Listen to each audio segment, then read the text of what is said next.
Bismillahirrahmanirrahim. Assalamualaikum warahmatullahi wabarakatuh. Perkenalkan, nama saya Muhammad Anfasa Mulkandau, mahasiswa Hubungan Internasional Universitas Pasundan dengan NPM 192030365. Pada saat ini, saya akan berbicara untuk memenuhi tugas dari mata kuliah Leadership dan Retorika. Semoga pesan saya dapat tersampaikan dan juga memberikan manfaat bagi yang mendengarkan. Dalam kesempatan ini akan ada beberapa hal yang akan saya bahas, dimulai dari peningkatan limbah plastik dari dulu hingga saat ini.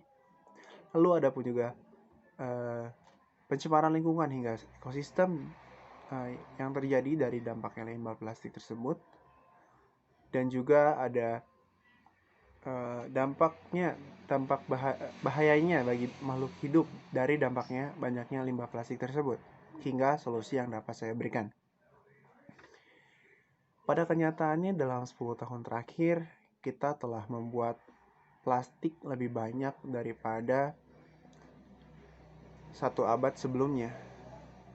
Separuh dari produk tersebut merupakan produk sekali pakai. Amerika sendiri menggunakan 68 miliar galon minyak per tahunnya hanya untuk memasok botol air plastik. 90%-nya hanya digunakan sekali pakai. Amerika Serikat sendiri membuang 36 miliar botol plastik per tahunnya, yang berarti 2 juta ton sampah plastik masuk ke pembuangan Amerika Serikat. Bagaimana bisa produk sekali pakai dibuat dari bahan yang tidak dapat dihancurkan? Kemana perginya? Menurut data KLHK pada tahun 2016, Indonesia sendiri menghasilkan 9,85 miliar sampah plastik per tahunnya. Dr. Felis juga mengatakan bahwa diperkirakan pada tahun 2040 dunia akan menciptakan sebesar 1,3 triliun ton sampah plastik yang akan tersebar di daratan maupun lautan. Ia berkata, kita tidak dapat membayangkan berapa banyak itu tersebut. Tapi dapat kita bayangkan jika seluruh sampah tersebut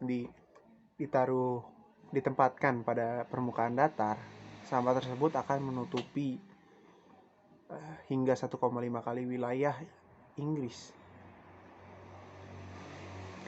Seorang aktivis lingkungan, Tanya Streeter, pernah menemukan seekor paus bride yang sekarat.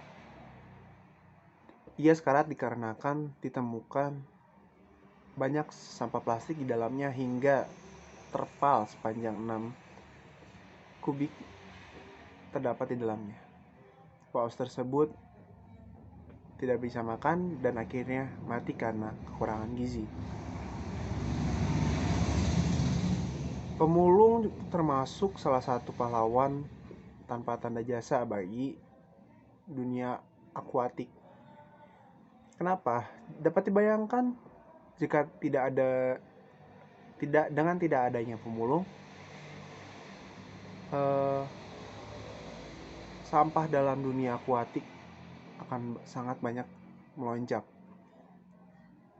Tidak dapat dipungkiri itu dikarenakan dengan banyaknya sampah di berbagai belahan dunia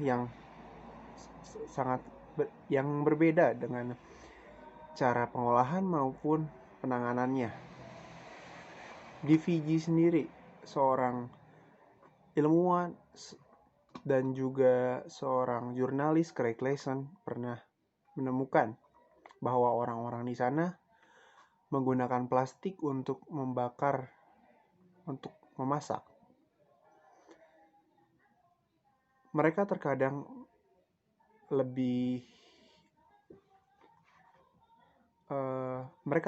merasa pusing karena asap plastik tersebut, dan juga mengalami gangguan pernafasan seperti batuk-batuk dan lain-lain. Tapi mereka sendiri tidak terlalu terganggu karena mereka sudah terbiasa, dan juga ada beberapa alasan mengapa mereka lebih memilih menggunakan plastik sebagai bahan bakar dibanding dengan minyak tanah. Ada beberapa alasan. Yang pertama, karena plastik tersebut mudah dibakar dan juga mudah ditemukan, dan juga harganya murah, bahkan gratis.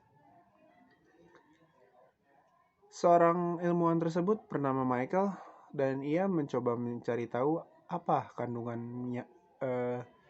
bahan kimia yang terkandung dalam asap tersebut yang menyebabkan gangguan pernapasan. Ia menemukan bahwa ada bahan kimia bersifat racun yang dapat menyebabkan kanker di dalam asap dari plastik maupun sisa dari pembakaran plastik tersebut. Ia menemukan bahan kimia phtalates yang ternyata itu dipergunakan untuk membuat plastik tahan lama, elastis, dan transparan. Tidak dapat dipungkiri juga ketika masa pandemik ini, dengan pengurangan aktivitas di luar rumah, itu membuat sampah produksi limbah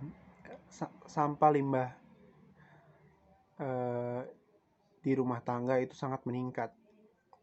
Apalagi dengan adanya sebuah perangkat atau aplikasi berbasis online yang memudahkan kita belanja online.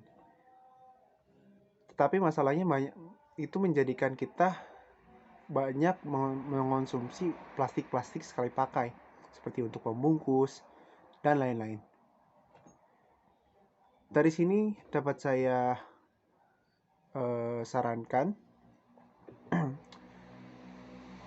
sebaiknya hal-hal kecil seperti itu dapat diubah dari diri kita sendiri. Misalkan lebih memilih mengganti atau tidak menggunakan sama sekali produk plastik sekali pakai. Bisa juga kita menggantinya dengan bahan-bahan yang mudah terurai. Dan juga adapun kita sebaiknya mulai memikirkan untuk mengikuti aksi global dan mengurangi konsumsi atau perbelanjaan kita, dan agar kita tidak terlalu membuat sampah plastik makin terlalu banyak. Dan pada tahun 1991, negara Jerman merupakan negara pertama yang mengesahkan undang-undang bagi para produsen untuk mengawasi dan bertanggung jawab atas sampah yang mereka buat pada kemasan maupun produk mereka. Di sini Jerman membuat perusahaan yang untuk mengawasi hal tersebut yang dapat kita kenal dengan Green Dot. Jerman memberitahu dunia bahwa daur ulang dapat memberikan keuntungan bagi kita yang sangat menggiurkan, hingga daur ulang menjadi sangat populer. Dan juga salah satu saran saya, ya, mulailah berdaur ulang.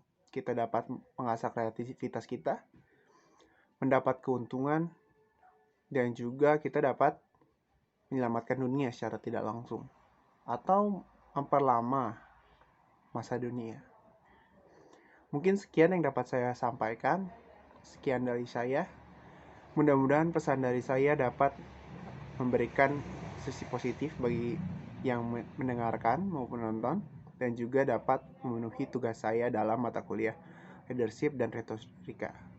Sekian dari saya. Wassalamualaikum warahmatullahi wabarakatuh.